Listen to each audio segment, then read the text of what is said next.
بسم اللہ الرحمن الرحیم اعوذ باللہ من الشیطان الرجیم بسم اللہ الرحمن الرحیم مقاصد سوم کتاب البیع سبق نمبر 133 شرائط الوضعین میں سے چھٹی شرط میں گفتگو العلم بقدر المسمن مسمن کی مقدار معلوم ہونی چاہیے۔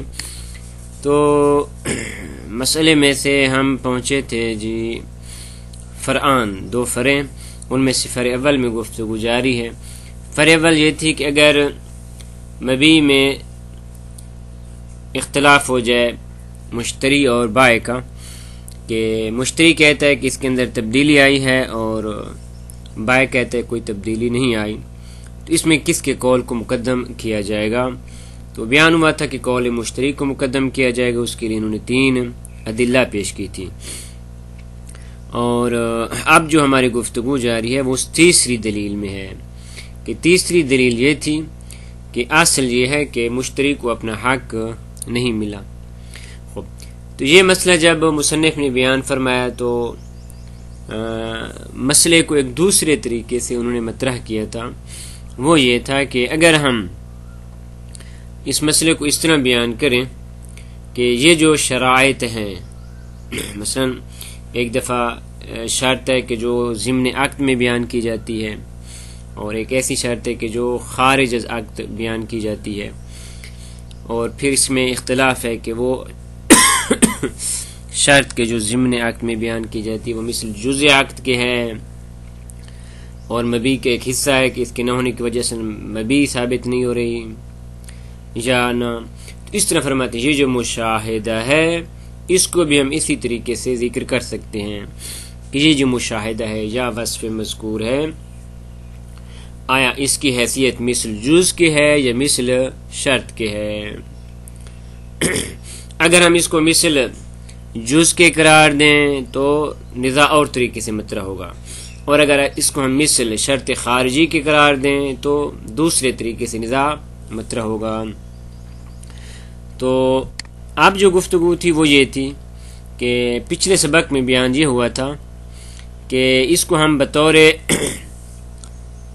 اس طرح ذکر کر رہے ہیں کہ یہ مثل جز کے ہے، بنا بری اگر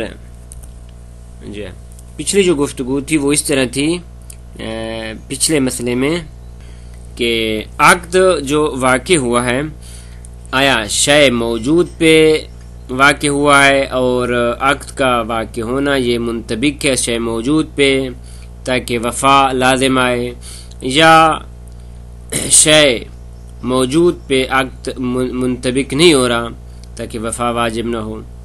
تو بیان کیا تھا کہ والاصل عدم ہو، اصل یہ ہے کہ شے موجود پہ عقد منعقد نہیں ہوا۔ تو اب اس کے مقابلے میں فرماتے ہیں ایک اور دعویٰ ہے کہ اگر آپ وہ اصل بیان کر رہے ہیں کہ عقد عین موجودہ پہ منعقد نہیں ہوا، تو اس کے مقابلے میں ایک دوسرا رسالہ بھی موجود ہے، وہ یہ ہے کہ عین مقیدہ پر بھی عقد منعقد نہیں ہوا، بس دونوں اصالے آپس میں تعارض کریں گے، اور اذا تعارض تساقطا، اور دونوں اصل ختم ہو جائیں گی۔ لذا ہم ایک تیسری دلیل کی طرف رجوع کریں گے، اور وہ دلیل کیا تھی؟ اوفو بالعقود۔ لذا فرماتے ہیں ودعویٰ، اور یہ دعویٰ کہ وہ جو سابقہ آپ نے اصل بیان کی ہے اس کے مقابلے میں اور اصل ہے، ودعویٰ معارضتہ، کہ اس اصل کے معارض ہے اور اصل، اور وہ یہ اصل ہے کہ بصالت عدم وقوع العقد علی العین المقیدۃ بالوصف المفقود، کہ عقد واقع نہیں ہوا عین مقیدہ پہ، وہ عین مقیدہ کہ جو اب موجود نہیں ہے۔ تو بنابراین فالاصل عدم وقوع العقد علی الحظیل، یہ وہ پہلا تھا، پہلی اصل کہ جو ہم نے بیان کی تھی کہ اصل یہ ہے کہ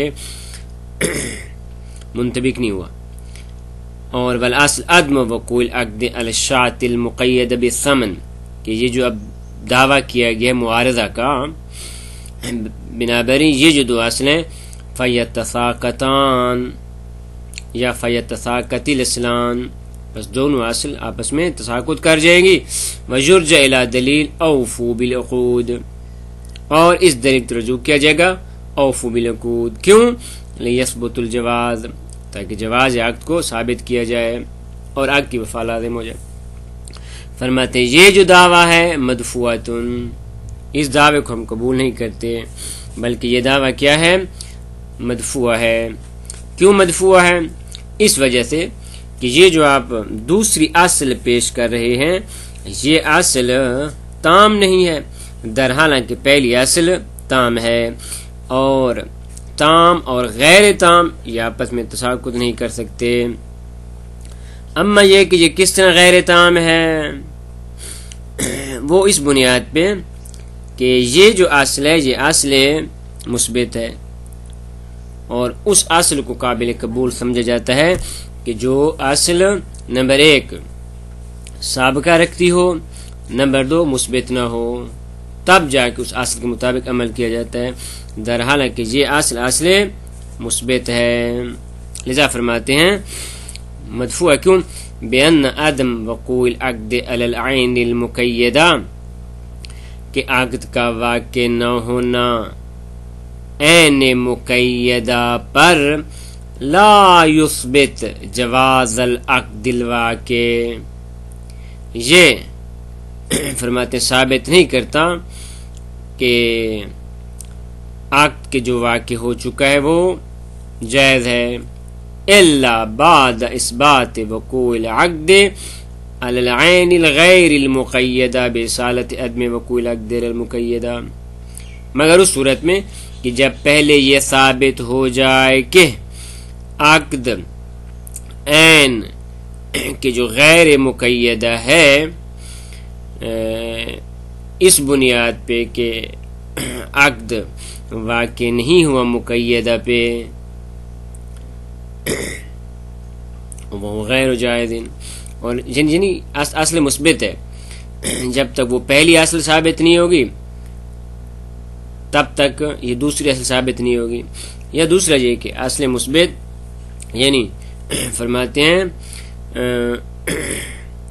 اصل کا استعمال اس بنیاد پہ کیا جاتا ہے تاکہ اس کے ذریعے آثار شریعہ کو ثابت کیا جا سکے.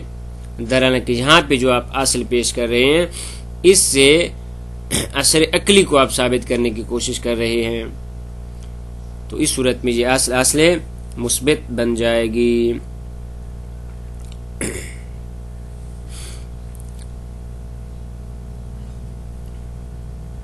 کیونکہ جب آپ کہہ رہے ہیں کہ عقد زمین پہ واقع نہیں ہوا اور اس کا لازمہ یہ ہے کہ حزیل پہ واقع ہوا، تو فرماتے زمین کی جس کا الٹ حزیل ہے، یہ حزیل اس کا اثر شرعی نہیں ہے. لذا فرماتے یہ اصل مثبت ہے اور اصل غیر تام ہے. تو جب اصل غیر تام ہے تو یہ اصل تام کے ساتھ معارضہ نہیں کر سکتی. بنابراً یہ آپ کا دعویٰ کیا ہے؟ فرماتے غیر قابل قبول ہے، کما حق کافی اصول، جیسے کہ اس کی تفصیل علم اصول میں بیان ہوئی. خوب، یہ تھی اس صورت میں کہ جب ہم یہ قرار دیں کہ یہ جو شرائط ہیں یہ بصورت شرط واقع ہوئی ہیں.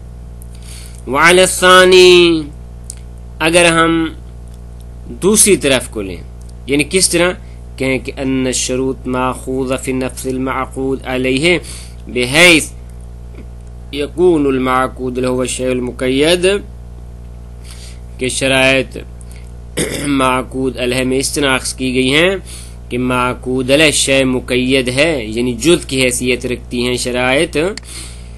تو اس صورت میں فرماتے ہیں یرجع النزاع الى وقوع العقد والتراضی علی الشیء المطلق بحیث یشمل الموصوف بهذا الوصف الموجود وعدمه. تو نزاع پلٹ جائے گا اس بات کی طرف کہ آیا یہ جو عقد ہو چکا ہے اس عقد پہ یہ عقد کا واقع ہونا اور اس پہ جو تراضی ہے متباین کی، آیا وہ شیء مطلق پہ ہوئی ہے یا شیء مقید پہ ہوئی ہے. شے مطلق پہ کہ چاہے یہ وصف موجود ہو یا نہ ہو، اس پہ عقد منعقد ہوا ہے یا نہ عقد منعقد ہوا ہے کس پہ کہ یہ اگر وصف موجود ہے تو عقد ہے، اگر وصف موجود نہیں تو عقد نہیں ہے، یعنی شے مقید۔ یعنی کہنا یہ چاہتے ہیں کہ اس صورت میں مشتری یہ کہتا ہے کہ شے مطلق کی طرف رجوع نہیں کریں گے بلکہ مبی مقید بالثمین اس کی طرف رجوع کرنا چاہیے، اور بائع کا دعویٰ یہ ہے کہ نا عقد پلٹ رہا ہے شے مطلق کی طرف، تو اس طرف نزاع پلٹ رہا ہے، تو فرماتے ہیں والاصل مال مشتری، تو فرماتے ہیں یہاں پہ اصل مشتری کے ساتھ ہے، کیوں؟ کیونکہ مشتری اطلاق کا انکاری ہے۔ خوب، اور اب شک ہے کہ آیا اطلاق ہے یا اطلاق نہیں، تو اصل یہ ہے کہ متعلق عقد میں عدم اطلاق ہے۔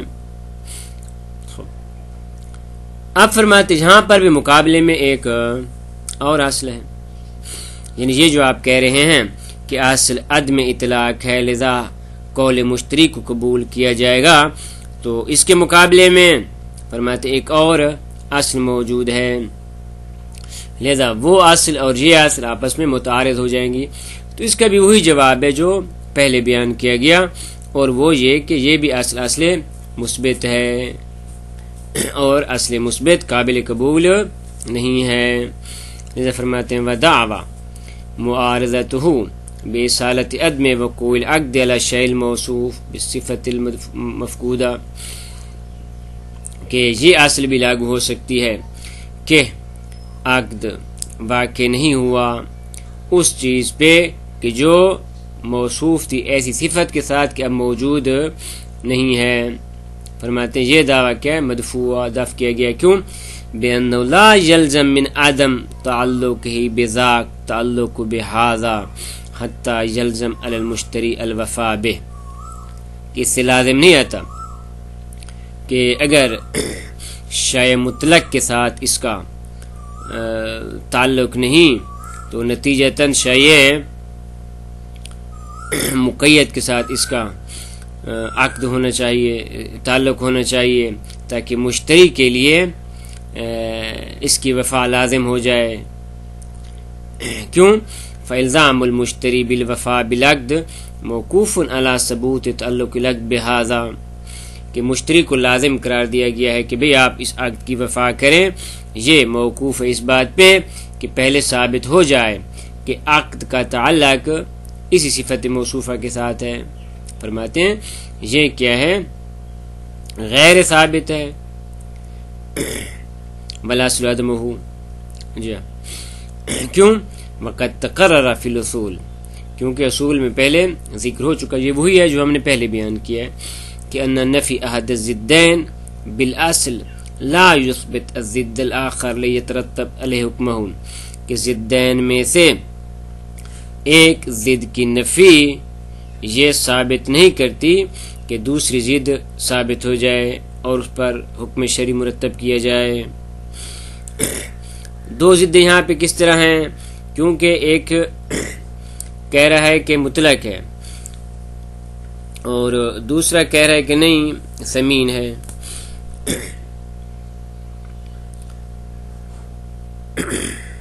جی یعنی ایک کہہ رہا ہے کہ حزیل ہے، دوسرا کہتا ہے کہ ثمین ہے، اور حزیل اور ثمین ہونا آپس میں کیا ہیں؟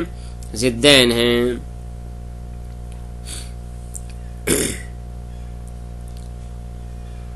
اور اس کے علاوہ یہ جو آپ اصالہ استعمال کر رہے ہیں کہ اصالہ عدم تعلق العقد بالثمین، یہ اثر شرعی نہیں ہے تاکہ آپ اس کو جاری کیسے کر سکیں، تو جب یہ جاری نہیں ہوگا تو اصالہ عدم اطلاق متعلق عقد فرماتے وہ محکم بن جائے گا، اور یہ جو اصل ہے یہ اصل مشتری کے ساتھ ہے۔ وَبِمَا ذَكَرْنَا، اور یہیں سے یہ بھی ظاہر ہو جاتا ہے کہ آپ اصالۃ اللزوم کے ساتھ بھی تمسک نہیں کر سکتے، کیوں؟ کیونکہ اصالہ لزوم یہاں پہ اصل مسببی بن رہی ہے، اور اصل مسببی کی نسبت اصل سببی وہ محکم ہوتی ہے. کس طرح کہ حیث ان المبی ملک المشتری، کہ مبی مشتری کی ملکیت میں ہے، والثمن ملک البائع، اور ثمن بائع کی ملکیت میں اتفاقاً. وانما اختلافہما، جو ان دونوں کے درمیان اختلاف، اس میں تو کوئی اشکال نہیں کہ مبی مشتری کی ملکیت میں چلی گئی ہے اور ثمن بائع کی ملکیت میں چلی گئی ہے. اتفاق، اس میں اتفاق. اختلاف کس میں؟ وانما اختلافہما فی تسلط المشتری علی الفسخ، کہ آیا مشتری کو حق کے فسخ ہے یا نہیں. تو آپ کہتے ہیں مشتری کو حق کے فسخ نہیں. کیوں؟ کیونکہ قاعدہ لزوم جاری ہوگا اوفوا بالعقود کے ذریعے. تو فرماتے ہیں یہ جو قاعدہ ہے، قاعدہ اصالۃ اللزوم جو آپ یہاں پہ جاری کر رہے ہیں، فرماتے ہیں یہ بھی فاسد ہے. کیوں فاسد ہے؟ توضیح الفساد. ان الشک فی اللزوم وعدم اللزوم، یہ جو شک پڑ رہا ہے کہ آیا عقد لازم ہے یا عقد غیر لازم ہے، اور آپ کہتے ہیں بھی عقد اصالہ عقد لازم لے لیا جائے گا اوفوا بالعقود کی بنیاد پہ.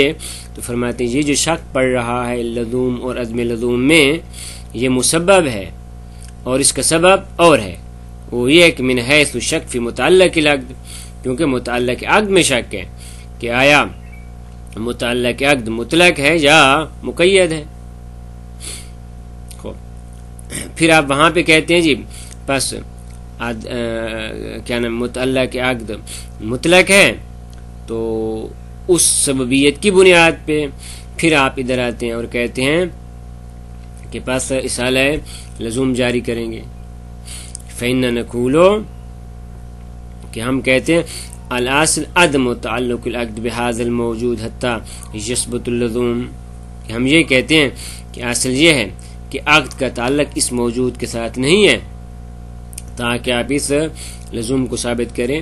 وَهُوَ وَارِدٌ عَلَى اِصَالَةِ اللزوم، اور یہ اصل اصالہ عدم تعلق العقد بهذا الموجود یہ وارد ہے کیونکہ یہ سبب ہے علی اصالۃ اللزوم، اصالہ اللزوم پہ کہ جو مسبب ہے. والحاصل ان هنا امرین، دو امر یہاں پہ. احدہما عدم تقیید متعلق العقد بذالک الوصف المفقود واخذہ، کہ جی ایک امر تو یہ ہے کہ مقید نہیں ہے متعلق عقد اس وصف کے ساتھ کہ جو موجود نہیں ہے اور جو اس میں اخذ کی گئی ہے. وہذا الاصل ينفع فی عدم الخیار، اس اصل کا فائدہ یہ ہے کہ پھر مشتری کو خیار نہیں ہوگا. لیکنہ غیر جار، فرماتے ہیں یہ اصل جاری نہیں ہو سکتی. کیوں؟ کیونکہ اس کی حالت سابقہ نہیں ہے، اور استصحاب اس کی شرط میں تھی اس کی حالت سابقہ، کیونکہ عقد پڑھا گیا ہے. اب اس عقد سے پہلے تو کوئی اور چیز نہیں تھی، لذا فرماتے ہیں یہ اصالہ یہاں پہ جاری نہیں ہو سکتا کیونکہ حالت سابقہ نہیں ہے. والثانی، دوسرا امر یہ ہے کہ حالت سابقہ تو ہے لیکن اصل مثبت ہے. عدم وقوع العقد علی الموصوف بذاک الوصف المفقود، کہ عقد فرماتے ہیں اس موصوف کہ جس میں وہ صفت ہونی چاہیے اور اب صفت موجود نہیں، اس پہ عقد واقع نہیں ہوا. فرماتے ہیں وہذا جار، اس کی تو حالت صاحب کا موجود ہے، یہ جاری ہے، لیکن غیر نافع، لیکن عدم خیار یا خیار میں اس کی کوئی نفع نہیں ہے. کیوں؟ کیونکہ اصل مثبت ہے اور اصل مسببی ہے. اس کی مثال فرماتے ہیں نظیر الشک فی کون الماء المخلوق دفعتاً قرن من اصلہ، کہ فإن اصال عدم کریت نافیت غیر جاریہ. شک کے پانی میں، وہ پانی کے جو دفعتاً ڈالا گیا ہے کہ آیا یہ کر ہے یا کر نہیں ہے، تو ظاہر ہے یہاں پہ اصالہ عدم کریت اب جاری کریں گے کہ فإن اصالت عدم کریت نافیہ، آپ اس کو جاری کریں گے. لیکن فإن اصالت عدم کریت نافیہ ہے لیکن غیر جاریہ ہے. کس طرح غیر جاریہ ہے؟ کیونکہ اس کی حالت سابقہ نہیں ہے. کہ فإن اصالت عدم کریہ نافع ہے تطہیر کے حساب سے، کہ ہم شک کر رہے ہیں کہ آیا یہ طاہر ہوا یا طاہر نہیں ہوا، اس نے ہاتھ کو طاہر کیا یا طاہر نہیں کیا، فرماتے اس لحاظ سے نافع تو ہے یہ، لیکن غیر جاری ہے۔ کیوں؟ کیونکہ اس سے پہلے ہمیں شک نہیں تھا، اس کی حالت صاحب کا نہیں ہے۔ وإصالہ عدم وجود الکر جاریہ غیر نافیہ، لیکن اور اس طرح یہ اصالہ کہ آیا کور ہے یا کور نہیں، تو فرماتے ہیں اصل یہ ہے کہ کور نہیں، یہ جاری ہو رہا ہے لیکن غیر نافیہ، یہ نفع مند نہیں اس بنیاد پہ کہ یہ اثر شرعی کو ثابت نہیں کر رہا۔ کیوں؟ کیونکہ یہاں پہ قلت اور کثرت کی بات ہے، قلت اور کثرت، یعنی اگر آپ کثرت کو ثابت کر رہے ہیں تو نتیجہ قلت نہیں ہے، یا اگر قلت کو ثابت کر رہے ہیں تو نتیجتاً کثرت نہیں ہے۔ تو فرماتے ہیں قلت اور کثرت کے جو ضدین ہیں، یہ پہلے بیان ہو چکا کہ احد الضدین لا یشبہ ضد الآخر فی ترتب آثار القلہ علی المعنى المذکور فافهم واغتنم فإنه امر دقیق وصلی اللہ علی محمد واہل بیت الطیبین الطاہرین۔